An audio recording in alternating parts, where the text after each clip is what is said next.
Hi everyone, how are you all? I hope you will be fine. Welcome to our YouTube channel Love Literature. आज जो topic हम discuss करने वाले हैं वो है एडवर्ड सैड का रेजिस्टेंस, ओपोजिशन एंड रिप्रेजेंटेशन। तो बिना टाइम वेस्ट किए करते हैं शुरू आज की वीडियो। रेजिस्टेंस, रेजिस्टेंस का मतलब है रिएक्ट करना।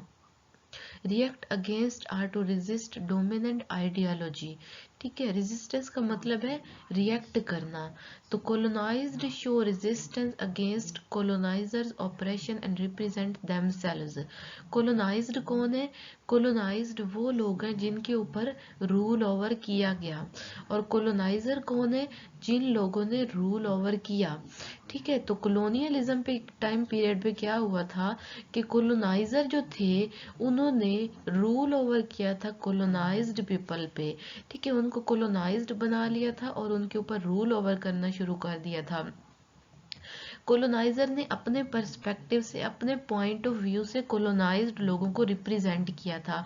कॉलोनाइजर ने क्या बताया था कि ये जो कॉलोनाइज्ड पीपल है इनके पास कल्चर नहीं है, इनके पास वैल्यूज नहीं है, इनके पास नॉर्म्स नहीं है। ठीक है, तो लेकिन क्या है कि पोस्ट कॉलोनियल टाइम पीरियड में, पोस्ट कॉलोनियल टाइम पीरियड में उन्होंने क्या है कि रिएक्ट किया, उन्होंने क्या है कि रेजिस्टेंस किया, ओपोजिट, रेजिस्टेंस ओपोजिशन, यानी कि वो कॉलोनाइजर के ओपोजिट खड़े हो गए कॉलोनाइज्ड। उन्होंने क्या है कि रिएक्ट किया और वो ओपोजिट खड़े हो गए कॉलोनाइजर के, और उन्होंने क्या है कि रिप्रेजेंट किया खुद को।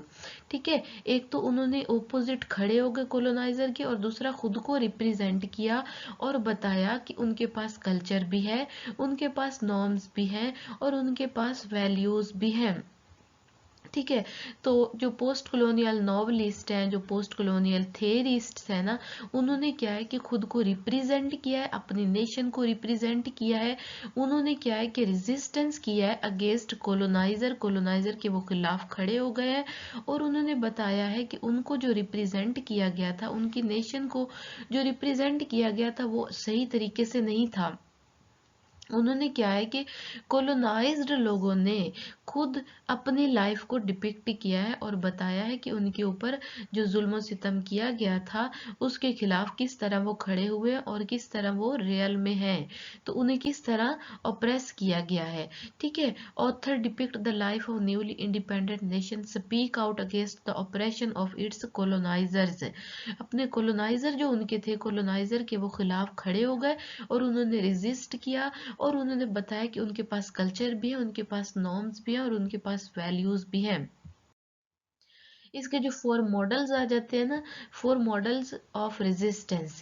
ठीक है, तो ये टोटल 4 मॉडल्स है। फर्स्ट वाला मॉडल जो आ जाता है रेजिस्टेंस एज री राइटिंग कॉलोनियल नैरेटिव्स। ठीक है, उन्होंने क्या है कि रिएक्ट किया और री राइट कॉलोनियल नैरेटिव। ठीक है, कॉलोनियलिज्म पे क्या था, कॉलोनियलिज्म के टाइम पीरियड में कि जो कॉलोनाइजर थे उन्होंने डिपिक्ट किया था कॉलोनाइज्ड लोगों को कि कॉलोनाइज्ड जो है वो इन्फीरियर है, वो एग्जोटिक है, वो अनसिविलाइज्ड है।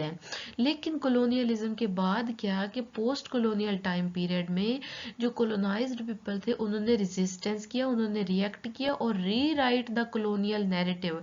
कॉलोनियल टाइम पीरियड में जो नैरेटिव जो लिखी गई थी, जो टेक्स्ट लिखी गई थी, उनको उन्होंने री राइट किया कॉलोनाइज्ड पीपल ने, कॉलोनाइज्ड थेरिस्ट ने और कॉलोनाइज्ड राइटर्स ने। ठीक है, वो राइटर जो कॉलोनाइज्ड नेशन से बिलोंग करते थे और बाद में उनको पोस्ट कॉलोनियल राइटर कहा जाता है, क्योंकि कॉलोनियलिज्म तब खत्म हो चुकी थी, तो उसके बाद जो राइटर निकले हैं जिन्होंने लिखना शुरू किया है वो पोस्ट कॉलोनियल राइटर कहलाते हैं। तो इस फर्स्ट मॉडल में क्या है कि rewriting colonial narrative by subverting the negative image of colonised people and culture.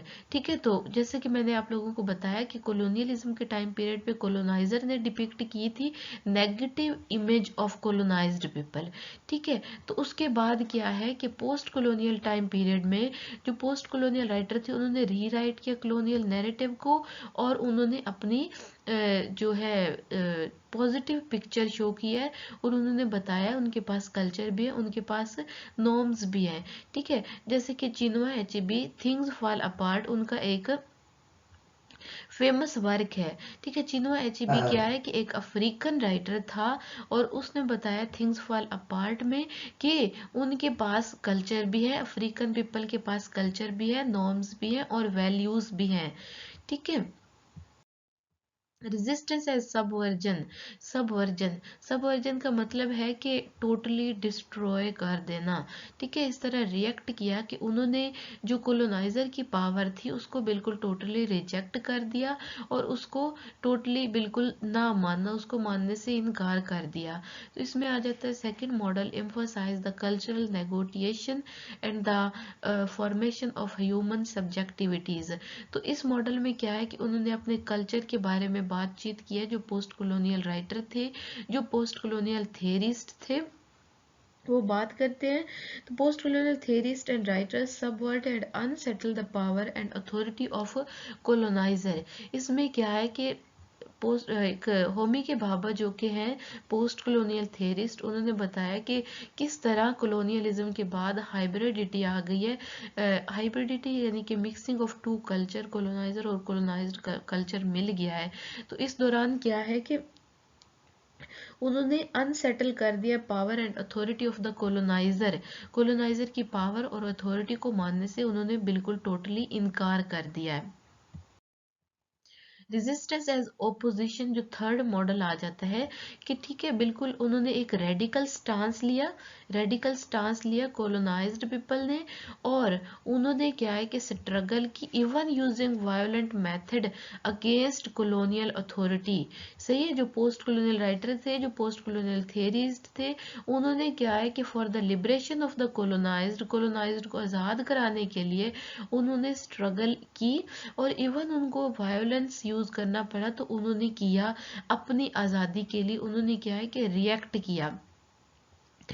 ठीक है, तो ये emphasize the opposition of colonial power even by using violence to liberate. The Frantz Fanon even supports the use of violence in the fight for the liberation against the colonial power. सही है, तो revolutionary violence as the most effective mode of opposition to the violence of colonial operation.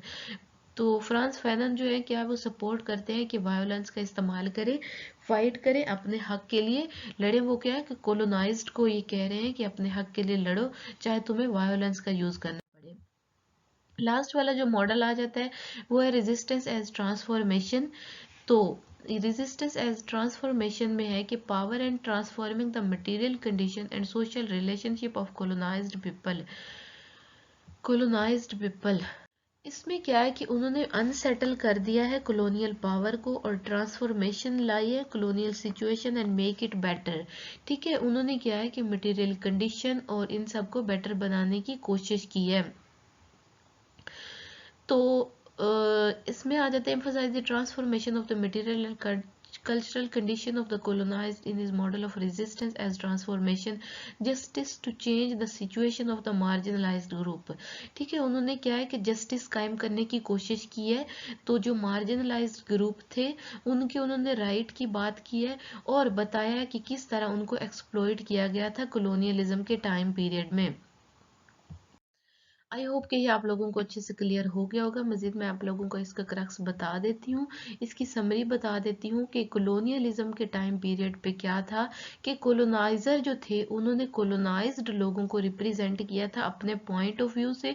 Coloniser ने बताया था कि जो colonised है उनके पास कल्चर नहीं, उनके पास वैल्यूज नहीं, उनके पास नॉर्म्स नहीं है। ठीक है, तो पोस्ट कॉलोनियल राइटर्स जो थे उन्होंने क्या है कि रेजिस्टेंस ओपोजिशन, उन्होंने रिएक्ट किया, वो ओपोजिट खड़े हो गए कॉलोनाइजर के और उन्होंने क्या है कि रिप्रेजेंटेशन, खुद को रिप्रेजेंट किया। ठीक है, तो उन्होंने बताया कि हमारे पास कल्चर भी है, हमारे पास नॉर्म्स भी है, हमारे पास वैल्यूज भी हैं। Thank you so much for watching this video. Please subscribe our channel ताकि मजीद आने वाली वीडियोस आप लोगों तक पहुंचती रहे। दुआओं में खास याद रखिएगा। मिलते हैं नेक्स्ट वीडियो में, तब तक के लिए अल्लाह हाफिज।